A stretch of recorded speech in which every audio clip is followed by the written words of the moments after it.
Ever had someone try to steal your house while you're eating breakfast? 6 a.m. Heavy pounding on my cabin door. Sheriff's deputy with court papers. Sir, we're here to seize this property for HOA violations. Behind him stands Karen Whitfield in a $500 tracksuit, clipboard clutched like a weapon, smiling like she just won the lottery. Maybe next time you'll think twice before ignoring proper authority. The smell of bacon burning inside my kitchen, morning mist rolling off the lake, and this woman trying to steal my sanctuary. Here's what she didn't know. I didn't just own that cabin. I owned the entire county. And I was about to make her HOA dues so high she'd be begging me for mercy. What happened next? Let's just say Karen learned the hard way why you should never mess with a man who reads his grandfather's old paperwork. My name's Ezra Blackwood, 52 years old, and 6 months ago, I thought my biggest problem was deciding whether to use nightcrawlers or minnows for bass fishing. Shows you how wrong a man can be. I'd bought this lakeside cabin 20 years back, right after my army discharge. Spent 15 years doing military logistics, making sure bullets and beans got where they needed to go. Then moved into private contracting. Good money, but way too much stress for a guy who just wanted to fish in peace and listen to loons calling across the water at sunset. The divorce finalized 8 months ago. Rebecca got the suburban house. I got my freedom. Fair trade. She always said the cabin smelled like fish and old wood and broken dreams. I called that home. Willowbrook Lakes was paradise. 47 homes around a pristine lake managed by Sunset Property Services. A laid-back outfit run by Dave, who believed if it ain't broke, don't fix it. HOA duos were reasonable, rules were common sense, and neighbors actually helped each other. The kind of place where you could grill burgers on your dock while kids splashed nearby, and nobody complained about noise ordinances. That ended when Karen and Brad Whitfield arrived. Karen emerged from her white Lexus SUV like a corporate consultant arriving to fire half the staff. Designer athleisure wear, perfectly styled hair, and nails so sharp they could probably cut glass. Brad sold pharmaceuticals. You could tell by his aggressive handshake and the practiced smile of someone paid to convince doctors that expensive pills cure everything. Within 30 days, Karen had volunteered for the HOA board. Within 60 she'd somehow become president after Bob Martinez, our previous president, mysteriously resigned. Rumor was Karen found procedural violations in how elections were conducted. Bob just wanted to fish and didn't have energy to fight. Karen's first move fired Dave and hired Professional Community Management Solutions, a company that charged 3 times as much and had a rule book thicker than War and Peace. Then came the violation notices. Mine arrived on a Tuesday, hand-delivered by Tyler, Karen's 22-year-old nephew, who'd magically become our community standards enforcement officer. Kid wore a security guard uniform to deliver paperwork like he was serving federal warrants instead of HOA complaints. Your dock extends 2 feet beyond regulation length, Tyler announced, reading from his clipboard with the seriousness of a judge pronouncing a death sentence. I walked into my dock, built 15 years ago with proper permits, maintained annually, solid as bedrock. Show me the regulation. Silence.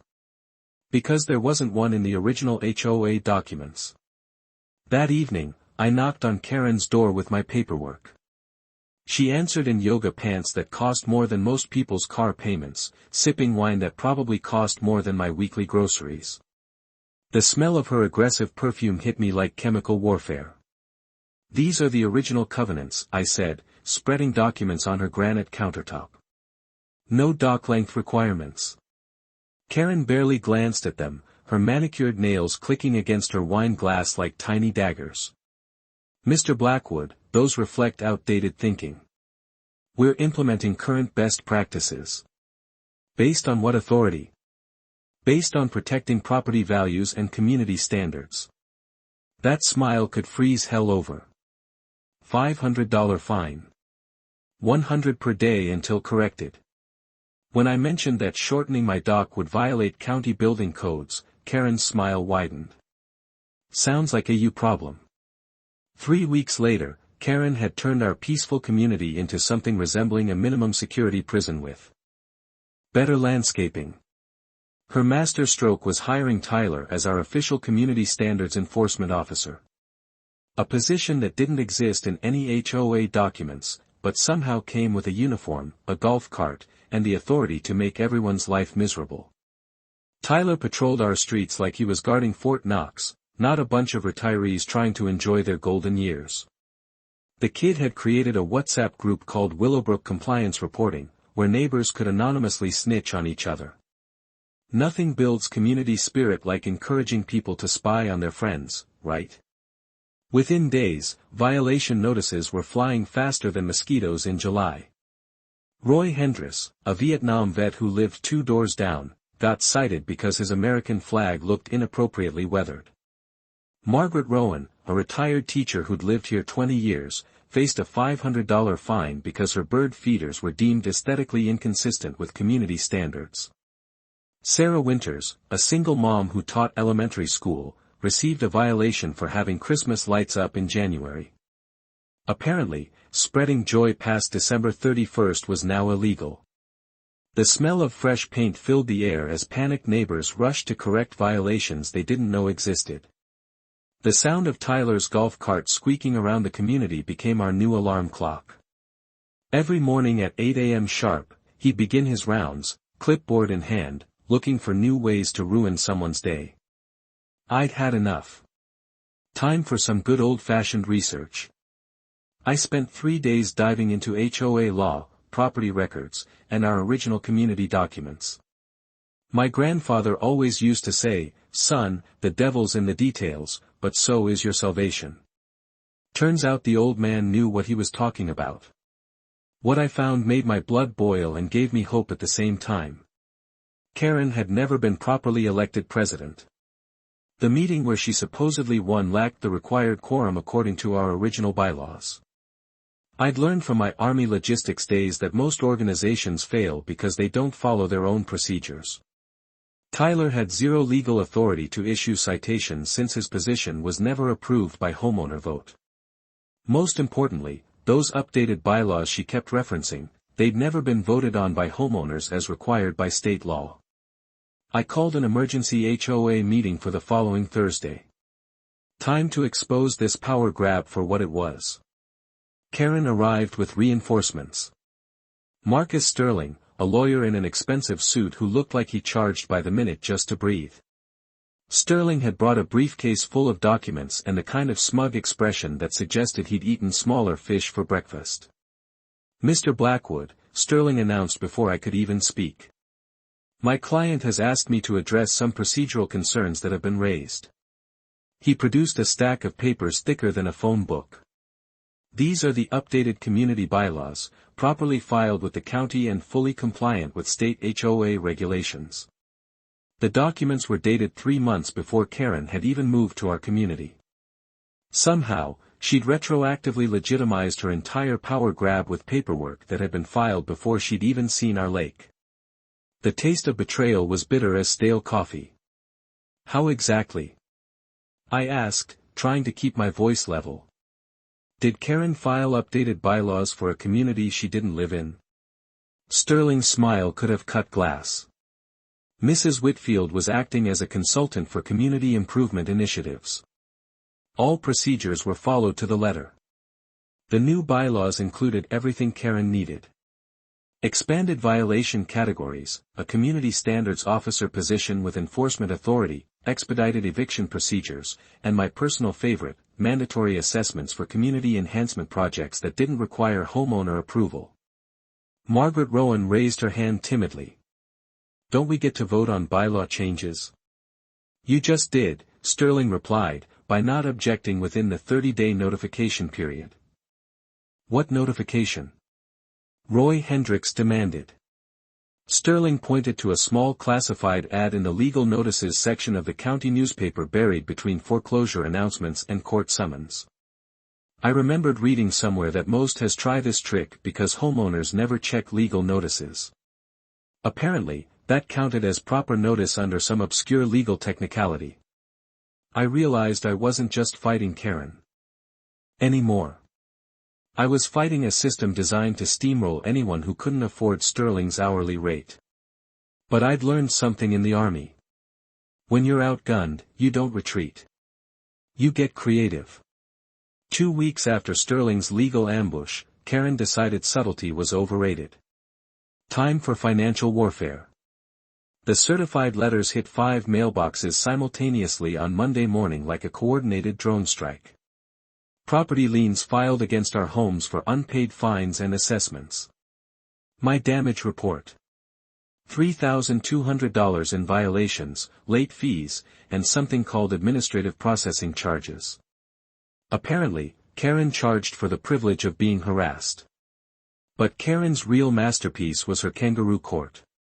She called it the Neighborhood Improvement Committee, which sounds almost wholesome until you realize it was basically 5 people with clipboards deciding who gets to keep their house.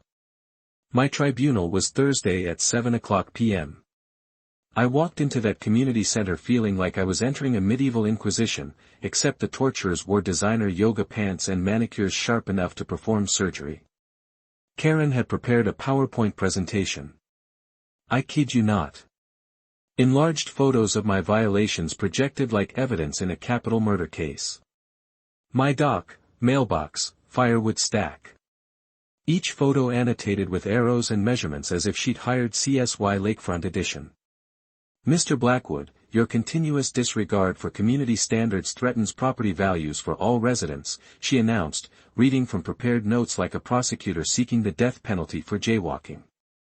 The smell of her aggressive perfume mixed with the stale coffee scent in the community center created an aroma I can only describe as corporate fascism with vanilla undertones. I kept it simple. Show me where in the original documents any of these are violations. Karen's smile could have flash frozen a bonfire. We've moved beyond outdated documentation to evidence-based standards. That's when I understood this wasn't about rules. This was about power, and Karen was drunk on it. The next morning, I hired Janet Morrison, a local attorney who specialized in eating HOA boards for breakfast and charging reasonable rates to do it. Janet was everything Sterling wasn't. Practical, affordable, and genuinely enraged by petty tyrants pretending to be community leaders. Ezra, she said after reviewing my file, this is textbook HOA abuse. Janet had seen this playbook before. Most amateur boards mess up lien procedures because they're too arrogant to follow actual laws. While Janet built our legal case, I started recording everything. My contracting days had taught me that people love to deny what they said until you play their own words back to them. But Janet's real bombshell came when she investigated Sterling's firm. Turns out our expensive lawyer represented multiple property developers throughout the county. More interesting, recent insurance records showed Karen meeting with flood risk assessors. Basically, people paid to find excuses for declaring waterfront properties too risky for current owners. I wasn't facing harassment. I was facing a land grab disguised as community improvement. The pattern was textbook compliance campaigns followed by developer interest in distressed properties. 3 other lakefront communities had experienced identical coincidences. Meanwhile, Karen's harassment machine shifted into overdrive. Tyler started dinnertime wellness checks that involved photographing everything and interrogating neighbors about our financial situations. Karen distributed flyers warning that troublemakers were destroying property values. Her husband Brad began casual conversations about whether people could really afford lakefront living. Anonymous complaints flooded county offices. Suddenly, every targeted homeowner faced septic inspections, electrical code violations, and structural concerns reported by concerned neighbors. Then Karen dropped her financial nuclear bomb, emergency assessment of $1,500 per household for urgent lake maintenance. 30 days to pay or face foreclosure. Pure genius, really. Force out anyone who couldn't produce large lump sums immediately. 3 families had already surrendered and listed their homes rather than fight. But Karen had made one critical error in her war planning. She'd assumed I was just another cash-strapped retiree who'd crumble under economic pressure. She had absolutely no idea what kind of financial firepower she'd just declared war against. Karen's next move proved she'd graduated from petty tyrant to full-blown neighborhood warlord with a government uniform fetish. She'd somehow seduced Dennis Kruger, our county's code enforcement officer, a man who looked like he'd been personally betrayed by every building he'd ever inspected. Suddenly, county officials were materializing at targeted homes like bad rashes, citing violations for septic systems, electrical work, and structural issues that had passed inspection just months earlier. My dock, which had sailed through county safety reviews for 15 years, mysteriously failed its latest inspection. Kruger stood there shaking his head like he'd discovered a ticking time bomb instead of some weathered cedar planking. This structure presents potential safety risks to watercraft navigation, he announced, apparently having swallowed a legal dictionary for breakfast. It's the same dock that passed 6 months ago, I pointed out. Kruger shrugged with the enthusiasm of a man paid to care exactly 0%. Standards evolve. New safety protocols require more rigorous evaluation. The smell of bureaucratic corruption mixed with the fish guts Roy Hendricks was cleaning on his dock created an aroma I can only describe as government efficiency meets lakefront living. Karen stood behind Kruger wearing the satisfied smile of someone who just figured out how to weaponize municipal incompetence. But Karen wasn't satisfied with local tyranny. She'd started attending county planning meetings like some sort of community compliance evangelist pushing for residential enforcement initiatives that would give HOAs expanded authority to ruin lives. Anonymous IRS tips were flooding in about residents supposedly running unreported businesses. Sarah Winters discovered sugar in her gas tank the morning after publicly supporting me because nothing says community standards like automotive sabotage. Time to stop playing defense and start gathering some real intelligence. My accountant buddy Mike Rowan, Margaret's son who handled property transfers, stumbled across something beautiful in county records. Karen and Brad had been quietly acquiring tax-delinquent properties through a shell company called Lakefront Holdings LLC. The properties they bought always seemed to have recent code violations that mysteriously forced owners to sell below market value. The scam was elegant. Create violations, pressure sales, buy cheap, flip expensive. Karen wasn't just drunk on power. She was running a real estate con game using government authority as her personal enforcement squad. Janet Morrison filed ethics complaints against Kruger while I tracked his recent lifestyle upgrades through public records. Amazing how a county employee earning $45,000 annually could suddenly afford a boat worth more than his annual salary in Caribbean vacations that cost more than most people's cars. But Karen's pièce de resistance was still coming. She called an emergency meeting to announce escalated enforcement protocols and introduced her new management company, which connected directly to Sterling's law firm. The new rules were simple. Outstanding violations meant losing voting rights in HOA matters. When Margaret Rowan, a woman who taught kindergarten for 30 years and treated everyone's children like her own grandkids, stood up to ask questions, Karen nodded to Tyler. He escorted our retired teacher out like she was a dangerous criminal disrupting a board meeting instead of a concerned neighbor asking reasonable questions. The sound of Margaret's sensible shoes scuffing across that linoleum floor as Tyler dragged her out. That's when this whole thing stopped being about property disputes and became personal. Our community split like a log under an axe. Karen's supporters, mostly newer residents who'd bought her property values snake oil versus those of us who remembered when neighbors actually helped each other. Anonymous flyers started appearing calling us community destroyers and property value terrorists. Roy Hendricks's American flag, the same flag that had flown over our lake through 20 years of storms and seasons, got cited for being inappropriately weathered. A Vietnam veteran's patriotism wasn't good enough for Princess Karen's aesthetic standards. That's when she scheduled her community standards hearing with county officials present.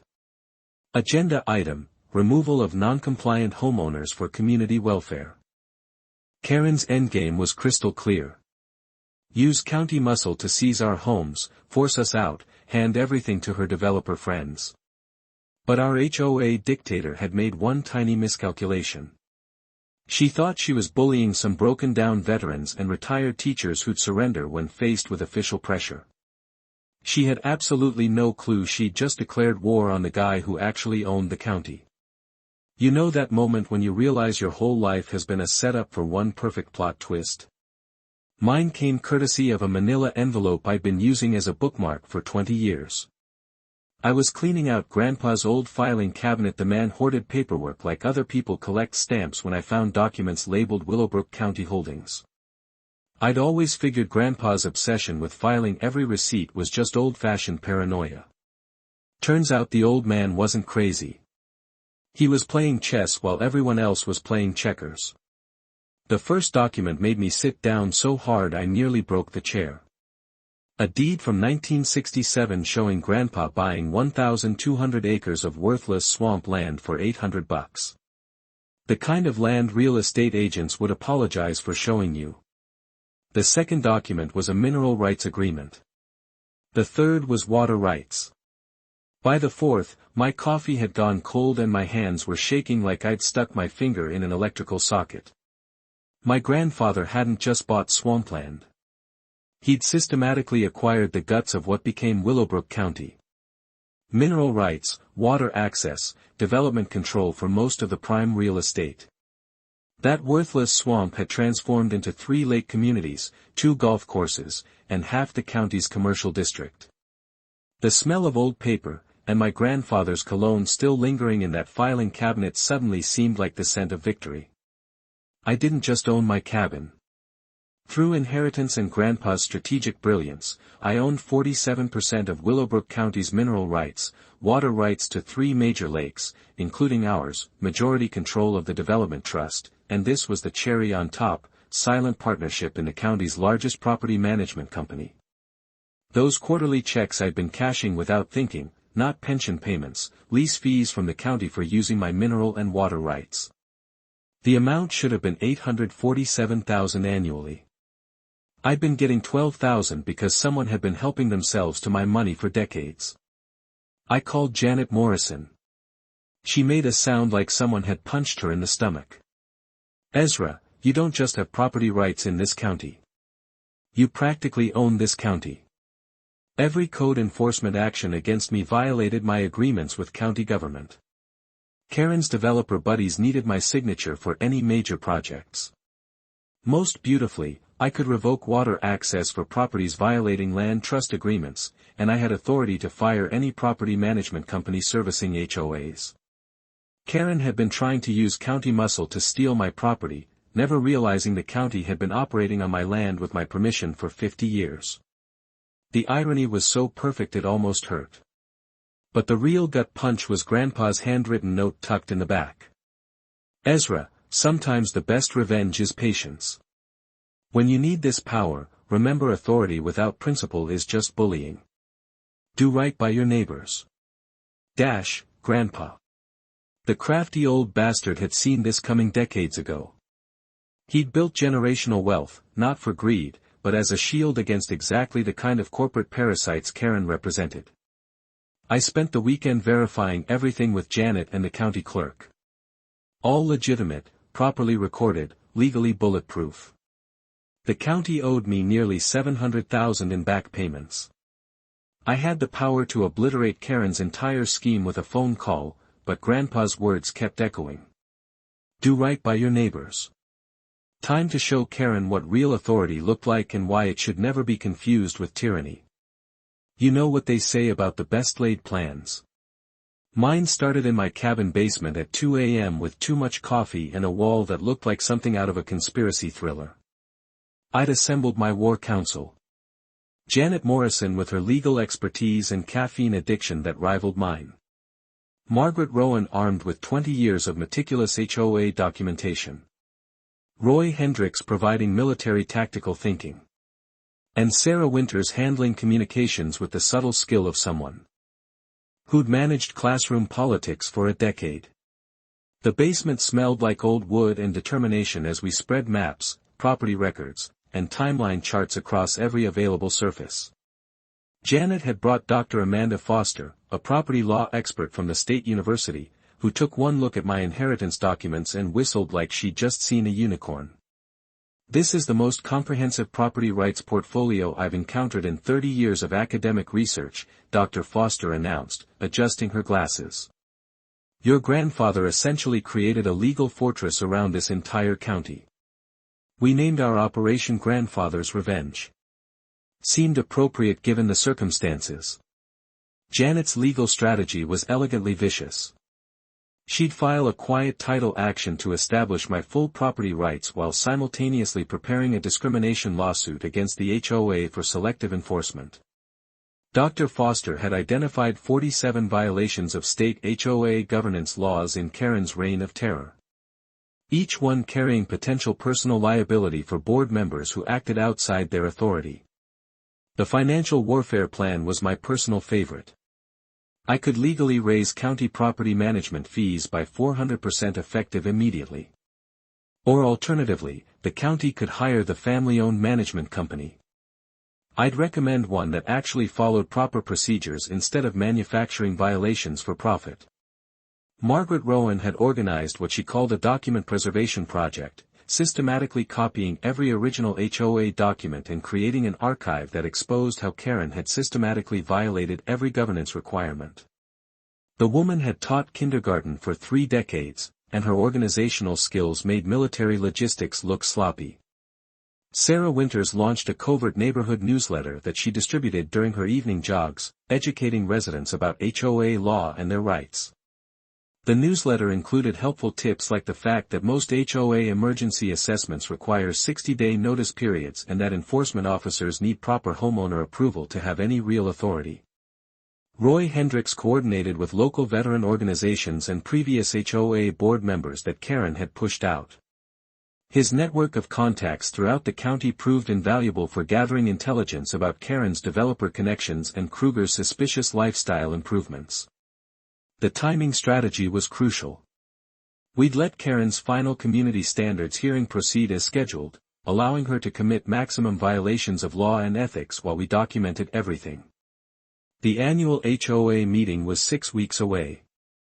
Perfect timing for a coordinated counterattack that would coincide with county elections where 3 commissioners faced re-election. Dr. Foster's crash course in HOA law revealed some beautiful legal weapons. HOA board members have something called fiduciary duty. They're legally obligated to act in homeowners' best interests, not their own financial gain. When board members use their position to facilitate personal business deals or target specific residents for harassment, they become personally liable for damages. I'd learned during my contracting days that the best way to defeat corruption is to make it too expensive to continue. Janet explained how Karen's actions qualified as tortious interference, illegally disrupting residents' peaceful enjoyment of their property and potentially their business relationships. The psychological warfare component involved letting Karen feel she was winning while we built an ironclad case. Roy spread rumors about outside investors, showing interest in multiple properties, creating the impression that resistance was crumbling. Meanwhile, everyday Karen remained in power made our legal case stronger and her eventual downfall more spectacular. We prepared contingency plans for every scenario. If Karen discovered my true position early, Janet would file immediate federal civil rights violations. If county officials tried intervening on Karen's behalf, I'd threaten to revoke all development agreements. If developers attempted direct intimidation, we'd trigger a state attorney general investigation into public corruption. Janet had already contacted a local investigative reporter who specialized in municipal corruption stories. The media strategy was locked and loaded. I liquidated some investments and established a $200,000 legal defense fund.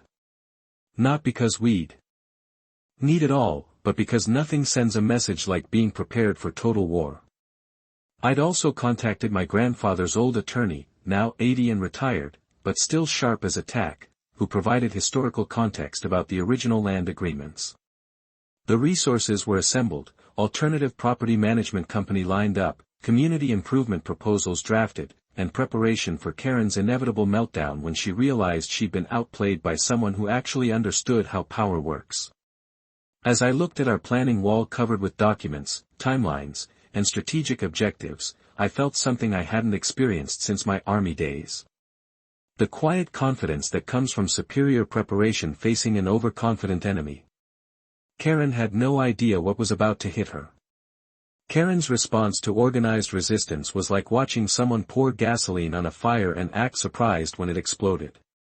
She discovered our little coalition through her network of neighborhood spies and decided to end what she called this insurgency once and for all. Her first move was hiring a private investigator, or at least someone she thought was a private investigator. Turns out Professional Investigations LLC was actually Karen's cousin, Rick, with a criminal justice degree from a community college and delusions of being a real detective. Rick started following me around town like a discount version of a spy thriller, taking photos of me buying groceries and getting gas as if documenting some international conspiracy. The man was about as subtle as a neon sign, driving a beat-up sedan and wearing sunglasses indoors like he was undercover at a grocery store.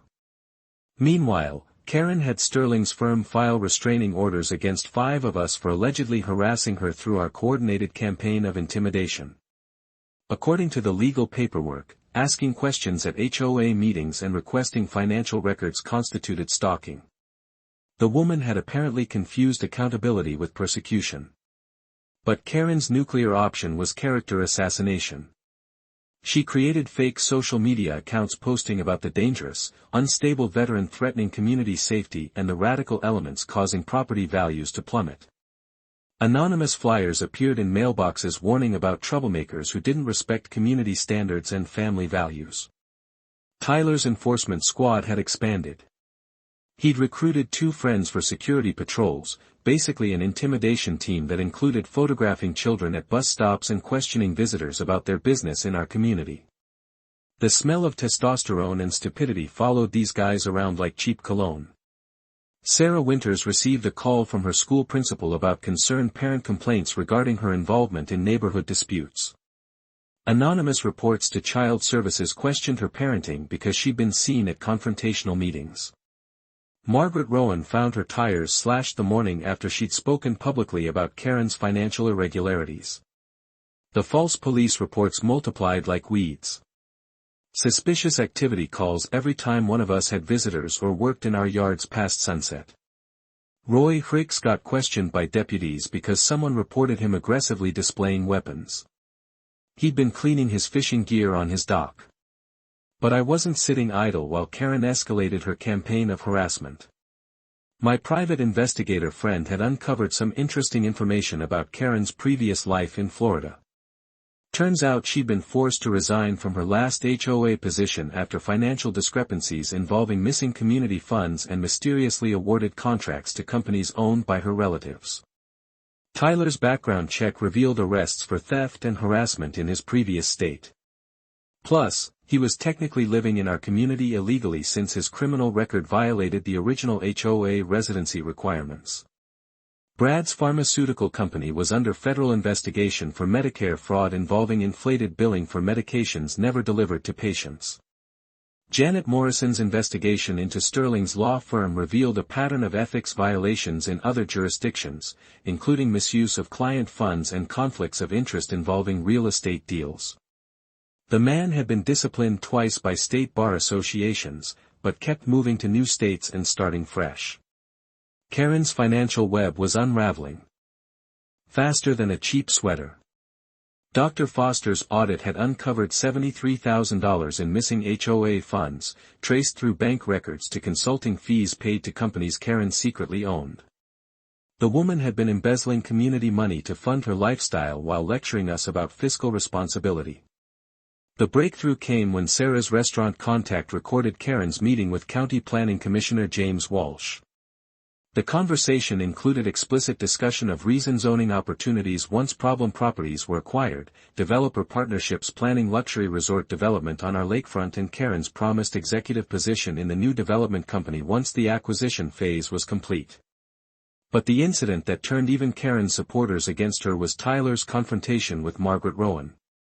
The 70-year-old retired teacher was walking her ancient beagle when Tyler and his crew cornered her, demanding to know why she was spreading lies about community leadership. When Margaret tried to walk away, Tyler grabbed her arm and threatened to have her removed from the community permanently. A neighbor's security camera captured the entire incident. Watching a 22-year-old punk physically intimidate a grandmother who taught half the county's children was the final straw for many residents who'd previously supported Karen's property values rhetoric. Sheriff Daniels arrested Tyler for assault. Karen claimed it was a misunderstanding and that Margaret had been aggressive and confrontational. The body camera footage told a different story. Suddenly, 38 out of 47 homeowners actively opposed Karen's regime. Several who'd previously supported her publicly switched sides after witnessing Tyler's true colors. Karen realized her power base was crumbling and called for an emergency community meeting with county officials, developers, and media present to witness her final resolution of the non-compliant homeowner problem. She had no idea she was walking into my trap. When cornered animals get desperate, they either surrender or go completely feral. Karen chose feral. Her social media smear campaign exploded across every platform like a digital carpet bombing. The fake accounts she'd created now posted hourly about the organized criminal element threatening Willowbrook Lakes, complete with out-of-context photos of me talking to neighbors and doctored images suggesting late-night conspiracy meetings. According to Karen's online narrative, I was simultaneously a dangerous PTSD adult veteran, a financial predator targeting elderly residents, and the ringleader of a property value destruction conspiracy. Sterling's law firm issued press releases painting Karen as a dedicated community volunteer under siege by frivolous lawsuits and harassment campaigns designed to obstruct legitimate community governance. And they'd contacted Channel 7 News with Karen's sob story about trying to maintain family-friendly standards while facing coordinated attacks by radical elements. Karen's morning show appearance was a masterpiece of victimhood performance art. Sitting in the studio wearing her most conservative outfit and speaking in hushed, concerned tones, she painted herself as a mother just trying to protect children and property values from dangerous individuals who don't respect community safety. I never imagined that volunteering to serve my neighbors would result in threats and intimidation, she told the sympathetic host, dabbing her eyes with tissues. But someone has to stand up for families and community standards. The harassment escalated beyond anything we'd experienced. Tyler's security team now included daily patrols that involved following residents to work, photographing license plates of anyone visiting targeted homes, and blocking driveways during inspections. They'd taken to wearing matching black t-shirts like some kind of suburban militia. Anonymous reports flooded government agencies. The health department received tips about unsanitary conditions at our properties. The fire marshal got calls about safety violations requiring immediate inspection. Child Protective Services investigated Sarah Winters based on reports that she was emotionally unstable and creating an unsafe environment for her daughter. Karen had weaponized every government agency she could think of, turning bureaucracy into a harassment tool, but her legal overreach was breathtaking.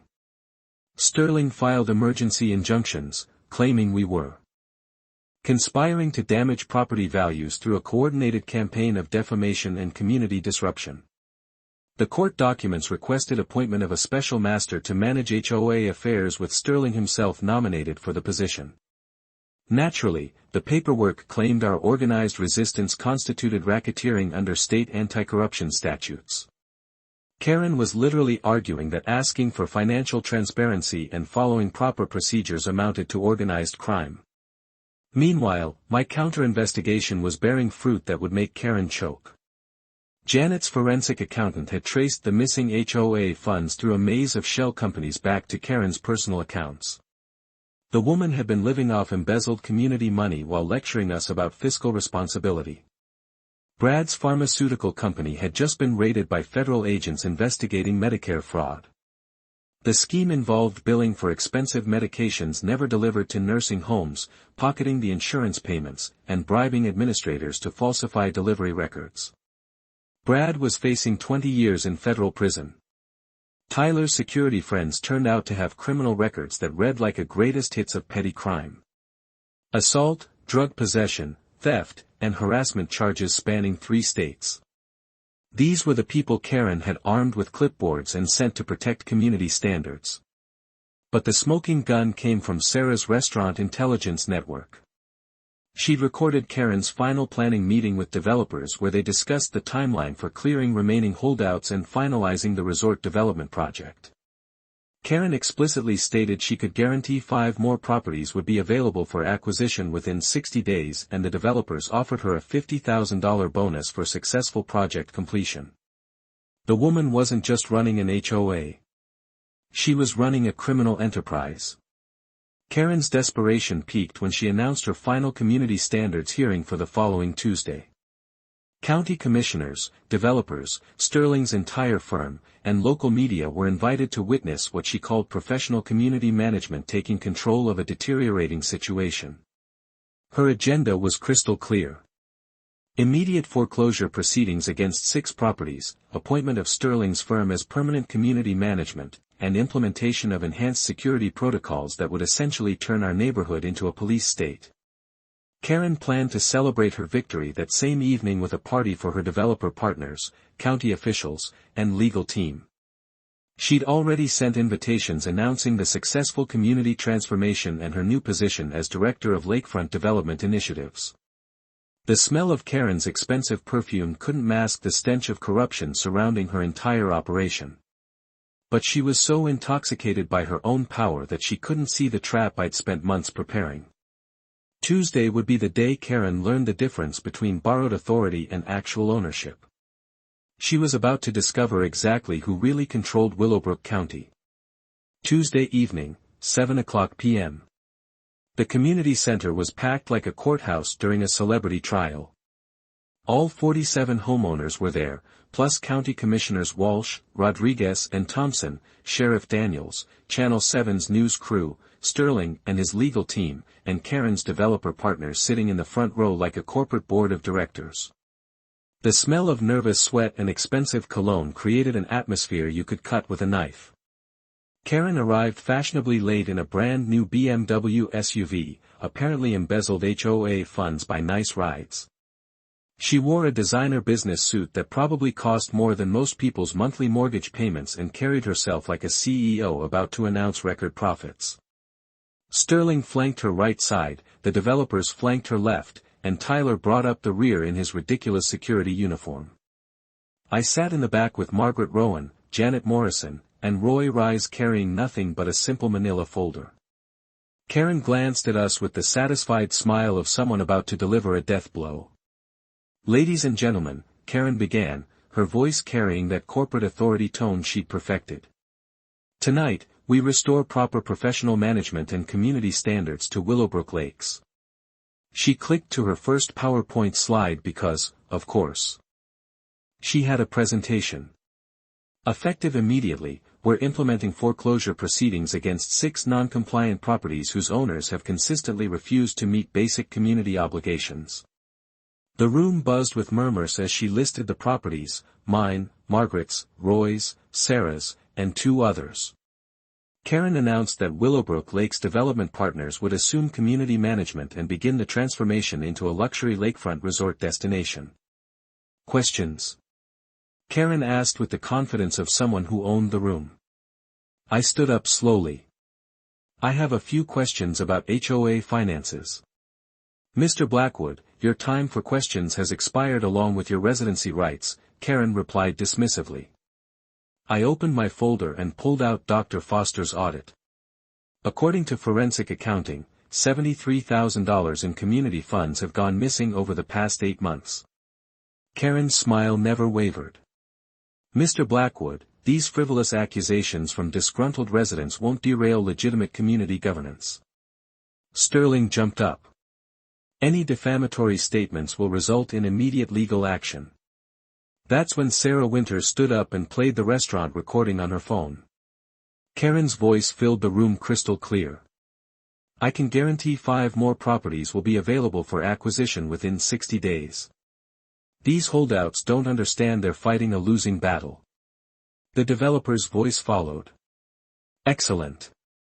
Once we clear the remaining residents, we can break ground on the resort by next spring. Your $50,000 completion bonus will be wired upon final acquisition. Karen's face went white as fresh snow. That recording was illegally obtained and taken completely out of context. Actually, Janet Morrison said, standing with a stack of official documents. It's perfectly legal and completely damning. We also have federal civil rights investigators reviewing discriminatory enforcement patterns targeting veterans, elderly residents, and single mothers. Commissioner Walsh was frantically whispering to his colleagues, suddenly realizing they'd been dragged into a criminal conspiracy. Sterling was making panicked phone calls, probably to his malpractice insurance carrier. But I wasn't done. Time for the nuclear option. Before we discuss foreclosures, I said, my voice carrying across the silent room. Let's clarify exactly who owns what around here. I pulled out my inheritance documents. These papers show that I own 47% of the mineral rights in Willowbrook County, water rights to all 3 major lakes, and majority control of the land trust that governs development in this area. Karen's mouth dropped open like a fish gasping for air. That's impossible. Those documents are fake. They're recorded with the county clerk and have been for 50 years, I continued. Every property foreclosure requires my approval as trust beneficiary. Every development project needs my signature, and every county official in this room has been paying me lease fees for decades to operate on my land. Sterling was frantically flipping through legal briefs, his expensive suit suddenly looking like it was strangling him. The developers looked like they just watched their retirement funds evaporate. In fact, I announced, I'm raising property management fees for the county by 400%, effective immediately. Alternative. Hire the family-owned management company I recommend that actually follows legal procedures. Karen finally lost it. This is a conspiracy. Those documents are fabricated. This whole thing is illegal. That's when Sheriff Daniels' phone rang. He answered, listened, then looked directly at Karen. Ma'am, federal agents are outside with warrants for you and Tyler on fraud and conspiracy charges. The FBI walked in as Karen screamed about conspiracies and illegal surveillance. Tyler was handcuffed while trying to hide behind Sterling, who formally withdrew representation due to irreconcilable conflicts of interest. The Channel 7 cameras captured Karen being questioned by federal agents while her developer partners fled through the back exit to avoid media questions. Margaret Rowan called for an immediate vote to recall Karen from the HOA board. The count was 44 in favor, 3 opposed. Karen was officially fired while in federal custody. As I watched Karen's empire crumble in real time, I couldn't help but think Grandpa would have appreciated the irony. Sometimes the best revenge really is just being patient. 3 months later, our community center smelled like Margaret Rowan's famous lemonade and fresh hope instead of fear and expensive perfume. Definitely an upgrade. Karen and Tyler both plead guilty to federal fraud charges. Karen earned 3 years in federal prison plus $340,000 in restitution to affected homeowners. Tyler got 18 months and a lifetime ban from any HOA position anywhere. Brad fled to Costa Rica ahead of his Medicare fraud indictment, abandoning Karen to face justice alone like the coward he'd always been. Sterling's law firm lost their state license after the Bar Association uncovered ethics violations spanning multiple jurisdictions. The man who terrorized us with legal threats was last seen selling car insurance from a strip mall in Arizona. But watching our community heal was the real victory. Margaret Rowan was unanimously elected HOA president and immediately rewrote our bylaws with bulletproof oversight. New rules require 60% homeowner approval for major changes, monthly financial transparency, and zero tolerance for harassment. We'd learned our lesson about unchecked power. I declined the president role but became our community ombudsman, ensuring disputes get resolved through fairness instead of intimidation. My property rights now guarantee that no foreclosures proceed without genuine due process and community input. The financial justice tasted sweeter than Margaret's lemonade. We recovered all stolen funds plus penalties, creating a community fund that's already paid for playground equipment, dock repairs, and scholarships. 3 families Karen had driven out were offered first chance to buy back their homes below market price. 2 returned, tears in their eyes, grateful to be home. Our victory became the model for state HOA reform legislation. Dr. Foster published academic papers on property rights as community protection. Janet Morrison now specializes in HOA abuse cases, using our win as her signature achievement. National property rights organizations feature our story as proof that individual citizens can defeat institutional corruption. The personal transformation meant more than legal victory. I'd found purpose beyond hiding at my cabin. Instead of seeking isolation, I was protecting people who'd been genuine neighbors for decades. Margaret became my trusted advisor, keeping me grounded when power might corrupt. My grandfather's legacy lives through the Willowbrook Community Scholarship Fund, $20,000 annually for students pursuing education, trades, or military service. Our lake conservation program protects water quality for future generations. Senior services help elderly residents with maintenance they can't handle alone. Monthly good neighbor gatherings replace Karen's hostile meetings. We celebrate community projects and solve problems collaboratively. Conflict resolution through mediation, not punishment. We appreciate diverse property styles instead of enforcing conformity through fear. Sarah Winters became school principal after the harassment exposed district corruption. Roy Hendricks leads a veteran support group meeting at our center. Margaret teaches financial literacy workshops protecting residents from future HOA predators. The lessons transcend property law. Patience and documentation beat angry confrontation every time. Community strength flows from inclusion, not enforcement. Knowledge protects against bullies. Sometimes the quiet person in back wields more real power than the loudest voice up front. Karen's cautionary tale echoes throughout the county about what happens when petty tyrants forget that true authority serves others, not self-interest. The beautiful irony still makes me smile. Karen tried stealing my sanctuary and accidentally gave me something infinitely better. A community worth protecting and proof that my grandfather's patient wisdom could shield good people from bad actors. Last week, homeowners from 3 states contacted me about similar HOA corruption. Willowbrook was just the opening chapter of a much larger story about ordinary people learning to fight institutional bullying. But that's another adventure. Tonight I'm grilling burgers on my non-compliant dock that started this whole beautiful mess, watching kids splash while neighbors wave from their own docks. The evening air carries the sound of laughter instead of golf cart squeaks. And the taste of victory is infinitely sweeter than any revenge. Have you survived an HOA nightmare? Share your story in the comments. Your experience could help others facing similar battles. And if this tale of community justice fired you up, smash that subscribe button for HOA tales, because next week we're exposing the city council member who tried seizing a veteran's food truck until discovering the vet owned the entire downtown district.